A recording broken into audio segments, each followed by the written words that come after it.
আমাদের কাছে স্ত্রীরা কি পায়, আমরা তাদের কি হক পূর্ণ করবো, তাদের অধিকার কি আমাদের উপরে।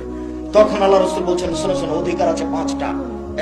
এক, আতেমা মাতায়মতা, তুমি যা খাও তা খাওয়াবে, যে মানের খাও সে মানের খাওয়াবে। 2, ফাকসুয়া মাত্তা সাইতা, তুমি যে মানের কাপড় পরো সে মানের পরাবে, তুমি যেমন পরো তেমন পরাবে। 3, অলা তুকাব্বে, কখনো বউকে কটু কথা বলো না। ভুলে যায়েন না, বউকে গালি দিয়েন না, বউকে গালি দিতে হয় না, মারতে হয় না, নিন্দা করতে হয় না। ভুলেও কখনো বলবেন না তোমার ঠোঁটটা মোটা। একবার ঠোঁট মোটা বললে 10 বছর আপনাকে ভালোবাসতে পারবে না। ভুলেও কখন বলবেন না তোমার রংটা কালো। একবার রং কালো বললে আপনার উপরে তার ভালোবাসা কমে যাবে। দিন রাত খালি প্রশংসা করবেন, বলবেন তোমার মতো সুন্দরী করে নারী দেখি না, তাহলে সারা রাত পাটি বেঁধার জন্য প্রস্তুত আছে। একটু প্রশংসার ভিখারি, মুখ খারাপ করিয়েন না, অন্য বাড়ি থেকে এসেছে, বাপের বাড়িতে